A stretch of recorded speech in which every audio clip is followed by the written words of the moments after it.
सर्वे भवन्तु सुखिनः, सर्वे सन्तु निरामयाः, सर्वे भद्राणि पश्यन्तु, माँ कश्चित् दुख भाग भवेत्। सभी निरोगी रहें, सभी स्वस्थ रहें, किसी के भी भाग में दुख ना आए, पीड़ा ना आए, यही हम लोग सभी इस वक्त कामना कर रहे हैं। और आशा है कि आप सभी बच्चे जो हैं घर पे सभी रूल्स का पालन कर रहे होंगे। तो पिछली बार हम लोगों ने सिविल डिसोबीडियंस या सविनय अवज्ञा आंदोलन देख लिया था, हमने सॉल्ट मार्च देखा था। अब हम लोग देखते हैं कि जिस तरीके से हमने नॉन कोऑपरेशन का देखा था कि नॉन कोऑपरेशन अलग अलग तबके के लोगों के लिए क्या मायने रखता था, वैसे ही हम अब सिविल डिसोबीडियंस का देखते हैं कि किस तरीके से लोगों ने डिसोबे किए रूल्स को, अलग अलग तबके के लोगों ने। तो हम लोग 5 कैटेगरी के लोग देखेंगे। पहला रिच पीजेंट्स यानी कि अमीर किसान। दूसरा हम देखेंगे पुअर पीजेंट्स यानी कि गरीब किसान। तीसरा हम देखेंगे इंडस्ट्रियलिस्ट्स यानी कि जो इंडस्ट्रीज़ के मालिक हैं वो। वर्कर्स यानी जो इंडस्ट्रीज़ के अंदर काम कर रहे हैं वर्कर्स वो, ठीक है। और 5वां हम देखेंगे विमेन यानी कि औरतें, इनका क्या रोल था। तो अब हम एक एक करके सभी के रोल्स देखते हैं। तो रिच पीजेंट्स का सबसे पहले देखते हैं। तो जो अमीर किसान थे, देखो यहाँ पर गुजरात का एग्जाम्पल दे रहा है कि पाटीदार्स ऑफ गुजरात। पाटीदार एक जाति है या एक ग्रुप ऑफ पीपल है, ठीक है, गुजरात में जो पाटीदार होते हैं। और यूपी के जाट, है ना, ये इस मूवमेंट में सबसे ज़्यादा एक्टिव थे। तो ये सरनेम भी हुआ करते हैं ये, ठीक है। So they were the producers of commercial crops. देखो जो अमीर किसान होते हैं ना, वो लोग कौन होते हैं, जिनके पास बड़ी ज़मीन होती है, ठीक है। बड़ी ज़मीन है तो बड़ी ज़मीनों पे कमर्शियल क्रॉप्स जो होती है यानी कि जो ज़्यादा नंबर्स में जो लगानी होती है क्रॉप, है ना, जैसे गन्ना हो गया या केला हो गया, या केला तो महाराष्ट्र में होता है, ठीक है, गन्ना हो गया या फिर कॉटन हो गया, है ना। तो ये जो कैश क्रॉप्स होती है ना, इसके लिए बहुत बड़ी ज़मीन लगती है, इसके लिए ज़्यादा पैसा लगता है, पैसा इन्वेस्ट करना पड़ता है। तो ये अमीर किसान जो होते हैं वो कमर्शियल क्रॉप्स लगाते हैं जनरली, क्योंकि उसमें पैसा लगाना पड़ता है, पैसा लगा के फिर ज़्यादा पैसा आता है, ठीक है। तो they were the producers of commercial crops. तीसरी बात, the depression of 1929 had caused drop of prices of goods. तो हम लोगों ने देखा था, याद है, इकोनॉमिक डिप्रेशन आई थी 1926 से लेके 30 के बीच तक इसका इफेक्ट रहा था इकोनॉमिक डिप्रेशन का, ठीक है। तो इकोनॉमिक डिप्रेशन के समय जब डिमांड कम हो गई थी तो एग्रीकल्चरल प्राइसेस भी कम हो गए थे, क्योंकि डिमांड के साथ प्राइस जो है वो कम होता है, डिमांड कम प्राइस कम। तो डिप्रेशन के समय ये जो किसान थे इन लोगों को बहुत नुकसान हुआ था, क्योंकि प्राइसेस कम हो गई थी मार्केट में। Therefore income of cash crop farmers decreased. इसकी वजह से जो कैश क्रॉप फार्मर्स हैं, है ना, गन्ना हो गया या कॉटन हो गया या जो भी फलों को भी कमर्शियल क्रॉप्स कहा जाता है, ये डिक्रीज़ होने लग गया, ठीक है। इसलिए रेवेन्यू पे नहीं कर पा रहे हैं वो, ठीक है, क्योंकि आखिर अमीर किसान भी कुछ न कुछ तो देते थे अंग्रेज़ों को, tax. Also cash crop could not be used for personal family use, ठीक है। क्या मैंने तुमको पहले भी बताया था, गन्ना अगर तुमने खूब सारा उगा लिया, ठीक है, अब वो उग के रखा हुआ है, तुमने फसल काट ली, तुम क्या यूज़ कर पाओगे उसका, है ना। जब तक तुम बेच नहीं देते तब तक तुमको कुछ मुनाफा नहीं होने वाला, है ना। अगर गेहूँ होता तो भाई ये भी हो सकता था कि हाँ भाई स्टॉक में रख दिया है अपन ने गेहूँ, है ना, तो अपन यूज़ कर लेंगे कुछ हिस्सा उसका। लेकिन कैश क्रॉप अगर आप बेच नहीं पा रहे हो तो आपका नुकसान ही नुकसान है। British government did not decrease revenue और टैक्स ऑन देम। जो ब्रिटिश गवर्नमेंट है उसको तो अपना, देखो ब्रिटिशर्स ने हमेशा अपना उल्लू सीधा किया है, उनको मतलब है पैसे चूसने से, ठीक है। तो भले ही इकोनॉमिक डिप्रेशन आ जाए, चाहे कोई महामारी आ जाए, चाहे सामने वाला भूखा मर रहा हो, लेकिन हमारा भैया रेवेन्यू पूरा तुमको देना ही पड़ेगा, चाहे कुछ भी हो जाए, ठीक है। So British government did not decrease revenue और tax on them. So for rich peasants high rents was the problem. So rich peasants के लिए क्या प्रॉब्लम थी, हाई रेंट, ठीक है, क्योंकि अंग्रेज़ जो है वो टैक्स तो लेते ही थे, ठीक। अब ड्रॉबैक्स क्या रहे सिविल डिसोबीडियंस के, रिच फार्मर्स के लिए क्या ड्रॉबैक्स रहे। They were disappointed when civil disobedience movement was stopped in 1931।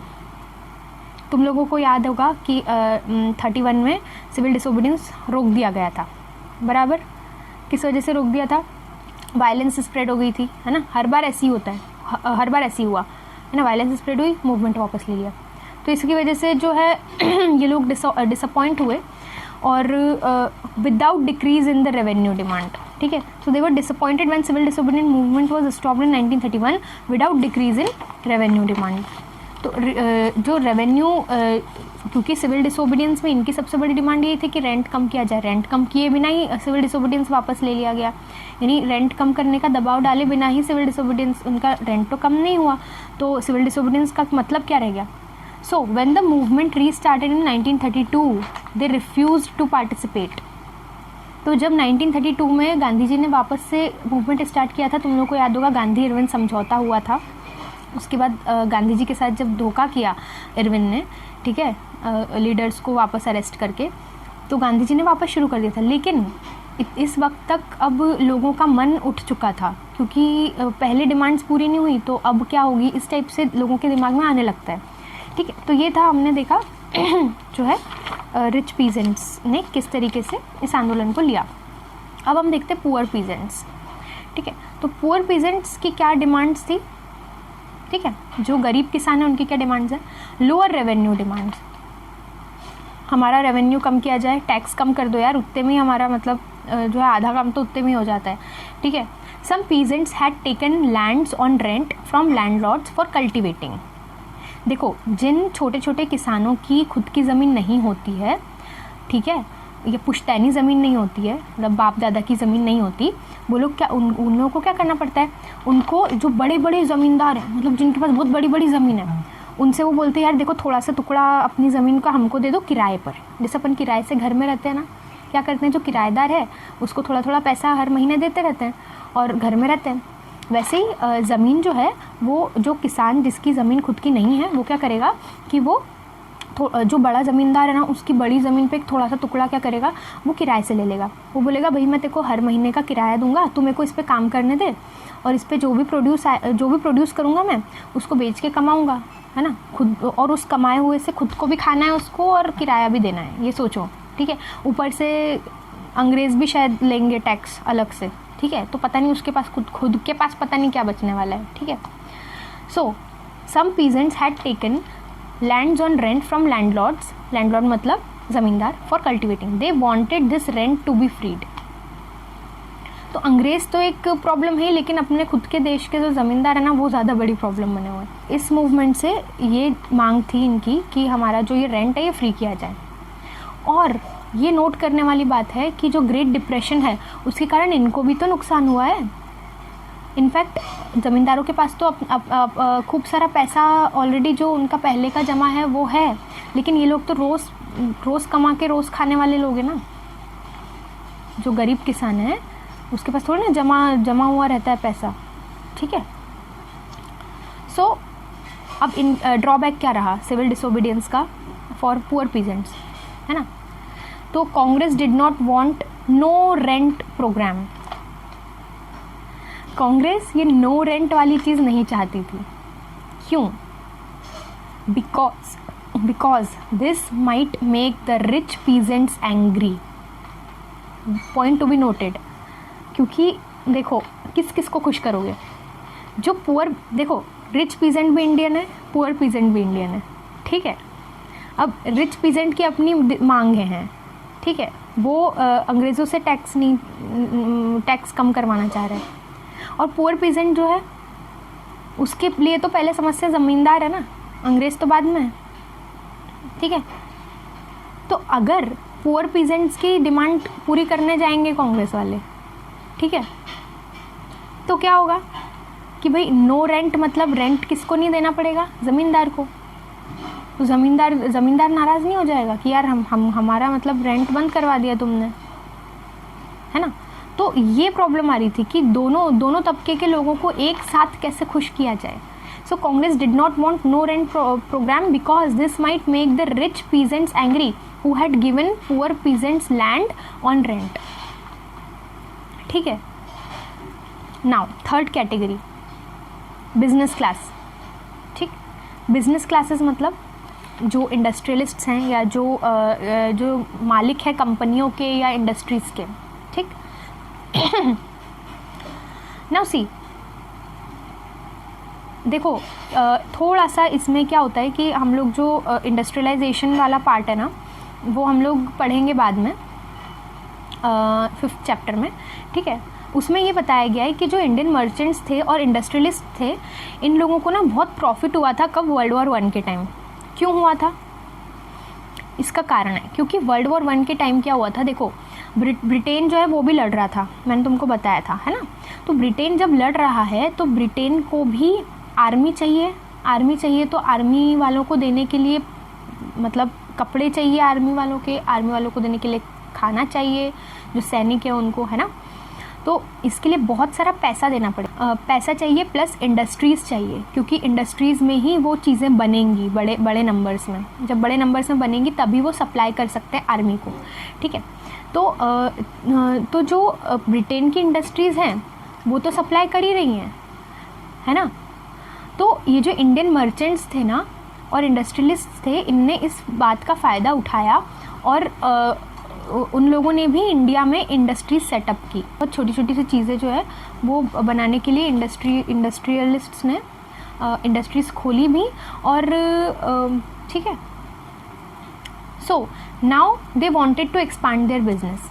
सो क्योंकि वर्ल्ड वॉर 1 के टाइम पे इनका बिज़नेस जो है वो इंक्रीज़ हो रहा था, तो ये चाह रहे थे कि इंडिया में हम बिज़नेस सेटअप करें और ज़्यादा अच्छा एक्सपांड करें। So the movement gave them a push to react against the British restrictions on trade and business activities. जो मर्चेंट्स थे वो आर्मी का जो सामान है वो एक जगह से दूसरी जगह बेचने में इस तरीके से, जो दलाल होते हैं ना, मतलब जो मिडलमैन होते हैं, है ना, तो उस तरीके से उन्होंने जब वॉर थी तो जो वॉर के लिए जो ज़रूरी चीज़ें थी उसको बेचने में और बेचने करने में काफ़ी उन्होंने पैसा कमा लिया था, क्योंकि ऑब्वियसली जो ब्रिटिशर्स हैं उनको ऐसे मर्चेंट्स चाहिए थे, है ना, जो माल को एक जगह से दूसरी जगह बेचें, है ना। क्योंकि ब्रिटेन पूरे वर्ल्ड में यानी अपनी आर्मी पहुंचा रहा है, ठीक है, तो उन्हें माल हर जगह पहुंचाना है। तो ये जो इंडियन मर्चेंट्स थे जो इन गुड्स के मतलब लेन देन बिक्री करने में लगे हुए थे, उनको काफ़ी फ़ायदा हुआ था, ठीक है। अब देखो क्या था कि जो ब्रिटेन था ना, उसने बहुत सारे रेस्ट्रिक्शंस लगा के रखे थे भारत में ट्रेड पे, ठीक है। अब देखो जो 19th सेंचुरी यानी कि 1800 से 1900 के बीच में 1850 के अराउंड इन लोगों ने पता है क्या किया ब्रिटिशर्स ने, क्योंकि इस वक्त 1850s वाला जो दौर था ना, मतलब 1800 के बाद यानी इंडस्ट्रीज़ जो थी ना वो बहुत तेज़ी से ग्रो कर रही थी ब्रिटेन में, यूरोप में, ठीक है। अब इंडस्ट्रीज़ ग्रो कर रही हैं तो इंडस्ट्रीज़ को सबसे पहले क्या चाहिए, उनको कच्चा माल चाहिए, ठीक है, जिससे वो चीज़ें बना सकें, बराबर है। अब देखो वहाँ पे टेक्सटाइल मिल्स या मतलब कपड़े बनाने की इंडस्ट्रीज़ बन गई मान लो, ठीक है, लेकिन उनके पास कॉटन ही नहीं है, तो फिर वो किसी काम की है क्या? वो इंडस्ट्री किसी काम की नहीं है ना। तो ये जो इंडस्ट्रियल ग्रोथ का जो दौर था 1800 के बाद, उसका ब्रिटेन ने बहुत फ़ायदा उठाया। अब देखो क्योंकि इंडिया एक कॉलोनी थी ब्रिटेन की, ठीक है, इंडिया से तो वो हर चीज़ लेके जाते थे, वो मसाले लेके गए, वो जो है कपड़े लेके गए, ठीक है, वहाँ पे ज़्यादा दाम में बेचते थे, है ना। यहाँ से इंडिगो लेके गए, यहाँ से टी कॉफ़ी लेके गए, ठीक है। अब इन्होंने पता एक नई चीज़ शुरू की। पहले क्या करते थे वो लोग कि जो बना बनाया कपड़ा था, इंडिया में जो वीवर्स मतलब जो कपड़ा बुनने वाले, है ना, बुनकर वो लोग कपड़ा बनाते थे, वो अंग्रेज़ ख़रीदते थे, अंग्रेज़ मर्चेंट्स, है ना, अंग्रेज़ व्यापारी जो थे खरीदते थे और उसको फिर ब्रिटेन में ज़्यादा दाम में बेचते थे, ठीक है। अब इन्होंने एक नया धंधा शुरू कर दिया जब से इंडस्ट्रीज़ इनके देश में ग्रो होने लगी। इनने क्या किया, इंडिया से ये डायरेक्ट कॉटन ख़रीदने लग गए, ठीक है। अब डायरेक्टली कॉटन ख़रीदते थे और कॉटन को ब्रिटेन में लेके जाएंगे और ब्रिटेन में फिर जो है इंडस्ट्रीज़ में कच्चे माल के रूप में दे देंगे। अब वो इंडस्ट्रीज़ क्या करेंगी कि जो मशीन्स हैं उनके पास, वीविंग मशीन्स हैं उनके पास, है ना, उससे ये क्या करेंगे, कपड़ा बनाएंगे। और ये जो मशीन्स कपड़ा बनाएंगी और जो इंडियन वीवर्स जो कपड़ा बनाते थे उनको बहुत टाइम लगता था, लेकिन ये मशीन्स क्या करेंगे, बहुत जल्दी कपड़ा बना देंगी, तो ये बहुत सस्ता होगा, ठीक है। तो ये लोग क्या करते थे कि ये कपड़ा बना के इंडिया में बेचने लग गए। ब्रिटेन में कपड़ा बना और वो इंडिया में बेचते थे। तो इंडियन वीवर्स जो हैं वो पूरे तरीके से उनका धंधा चौपट हो गया, ठीक है। और जो वहाँ की इंडस्ट्रीज़ है ब्रिटेन की, वो ग्रो होने लगी। किसके आधार पे ग्रो होने लगी? इंडिया से जो वो कॉटन लेके जाते थे, समझ में आ रहा है। और इन्होंने यानी कि इम्पोर्ट ड्यूटी हटा दी। इम्पोर्ट ड्यूटी मतलब क्या होता है कि ब्रिटेन से जो माल आ रहा है, ठीक है, वो आएगा, ठीक है। मान लो वो कपड़ा 100 रुपये का कोई आ रहा है, ठीक है, तो वो 100 रुपये में ही बिकेगा इंडिया में, ठीक है। अभी क्या होता है कि जब इम्पोर्ट होता है ना, जब भी किसी दूसरे देश से किसी दूसरे देश में इम्पोर्ट होता है तो उसके ऊपर इम्पोर्ट ड्यूटी या इम्पोर्ट टैक्स लगता है।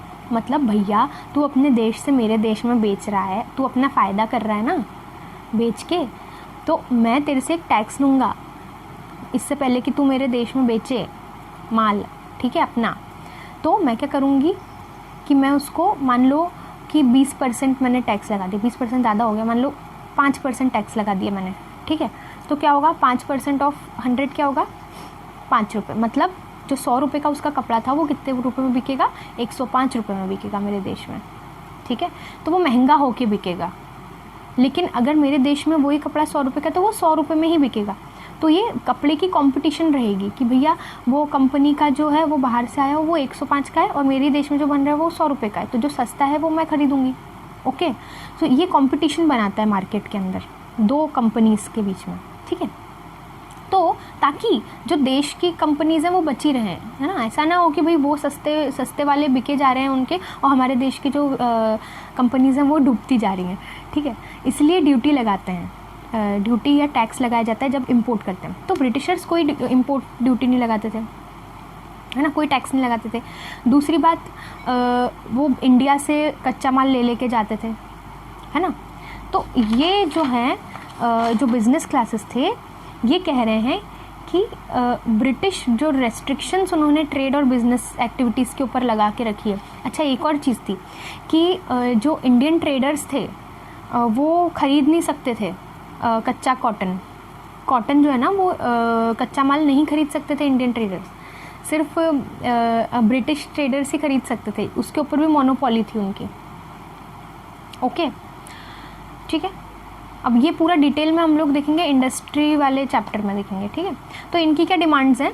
Protection against import of foreign goods, मतलब इंडिया में फॉरेन गुड्स का इंपोर्ट ना हो पाए, या आप कुछ रेस्ट्रिक्शंस लगाओ, आप कोई टैक्स लगाओ, आपका जो ब्रिटेन से माल आता है उसके ऊपर आप टैक्स लगाओ भैया, ठीक है। दूसरा, डिस्करेज फॉरेन गुड्स, ऑब्वियसली, ताकि हमारी कंपनीज या जो हम जो इंडस्ट्रीज़ खोलें वो फ्लरिश करें, इंडिया में जो हम लोग इंडस्ट्री खोलें वो ग्रो करे, ठीक है। देन जो बिज़नेस क्लासेस थे, बिजनेसमैन थे, उन लोगों ने Indian industrial and commercial Congress 1920 में ये एक कमिटी या एक पार्टी बोल सकते हो, है ना, एक ग्रुप फॉर्म किया। और दूसरा, federation of Indian chamber of commerce and industries, ठीक है, FICCI, ये 1927 में फॉर्म किया था, ठीक है। तो ये हो गया। और they participated in movement and refuse to buy और सेल इम्पोर्टेड गुड्स। तो हम इम्पोर्टेड गुड्स को बाय भी नहीं करेंगे, बाय करके मार्केट में बेचेंगे भी नहीं। मतलब हम मार्केट में जो लेन देन है ना इसका ब्रिटिश गुड का, फॉरेन गुड्स का, क्योंकि क्या होता है फॉरेन गुड्स जो है वो कैसे मार्केट में जाते हैं, मिडिलमैन बहुत सारे होते हैं, ठीक है। मान लो ब्रिटेन से जहाज़ में कपड़ा बहुत सारा लद के आया, ठीक है। अब वो जो जहाज़ है उसमें से एक आदमी जो है वो ख़रीदे, वो आदमी जो है वो एक दुकानदार, वो 10 दुकानदारों को एक बैग है जो जहाज़ से ख़रीद रहा है कपड़े, जो 10 बैग ख़रीद रहा है 100 रुपये में, वो बोल रहा है मैं यहाँ से ख़रीदूँगा ही नहीं। तो सोचो क्या होगा, समझ रहे हो, ये बहुत बड़ा इम्पैक्ट होगा, ठीक है। उनके फॉरेन गुड्स बिकेंगे ही नहीं अगर हर एक मर्चेंट ऐसा सोच ले कि हम लोग इनसे ख़रीदेंगे ही नहीं और मार्केट में बेचेंगे ही नहीं, समझ रहे हो।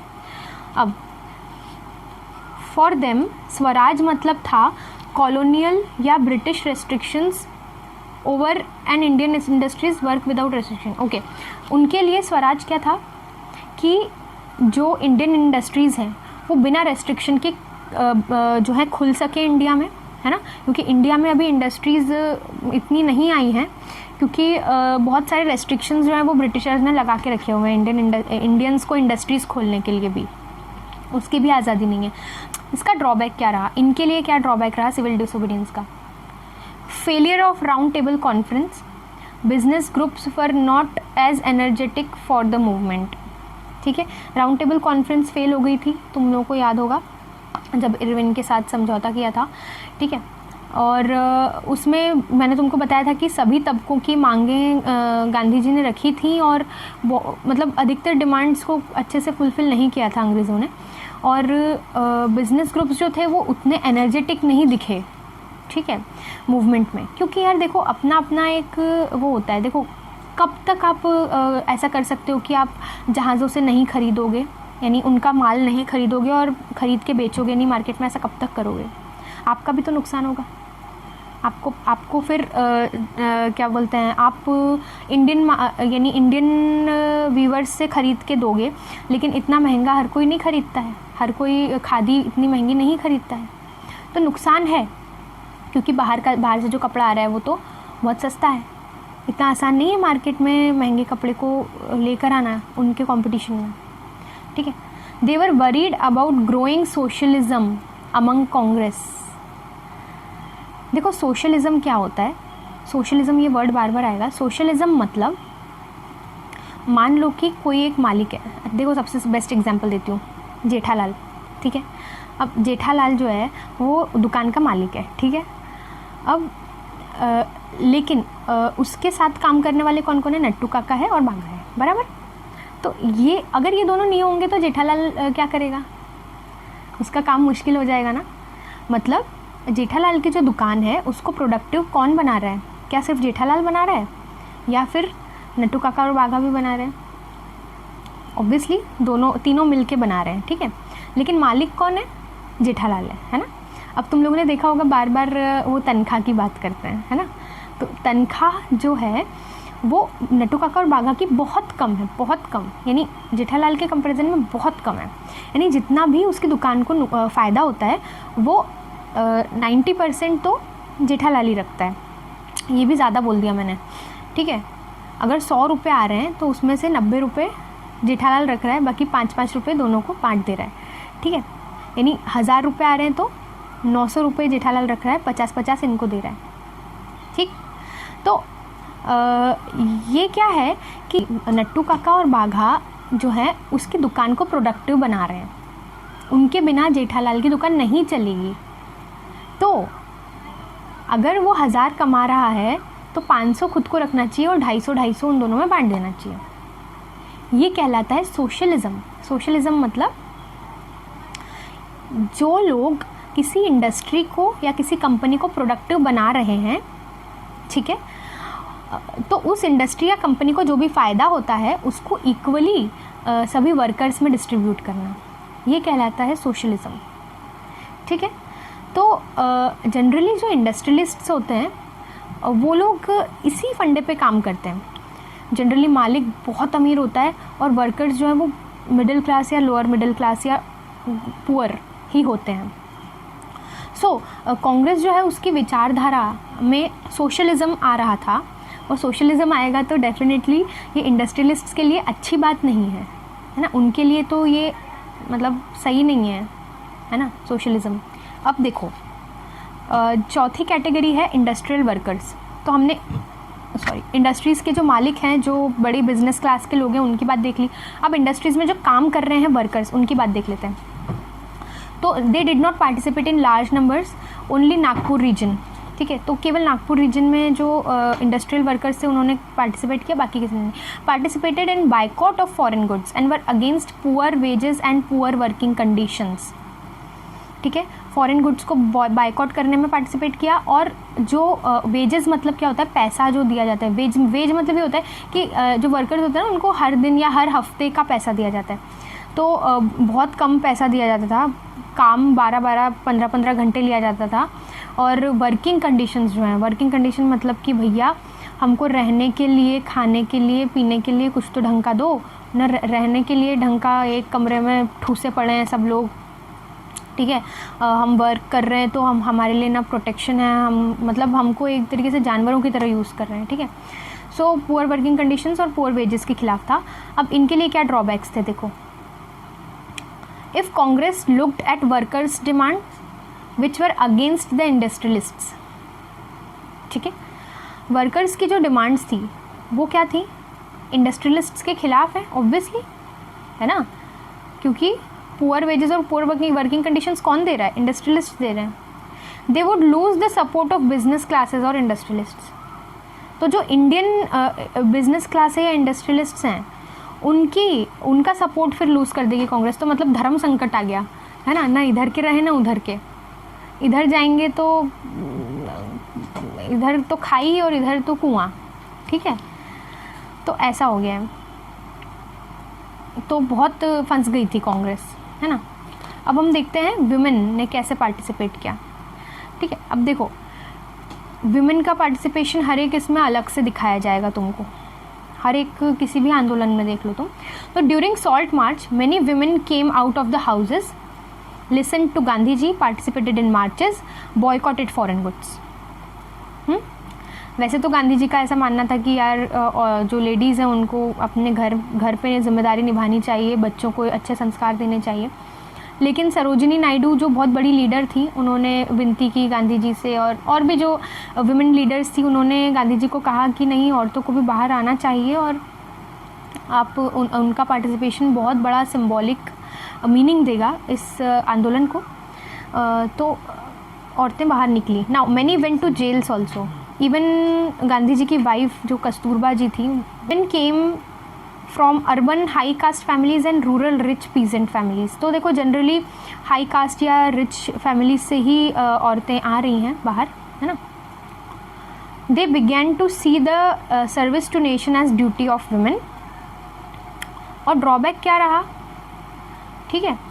तो देखो झांसी की रानी भी तलवार लेके उठ खड़ी हुई थी, है ना, उनके रोल को कभी भी हम भुला नहीं सकते हैं, है ना।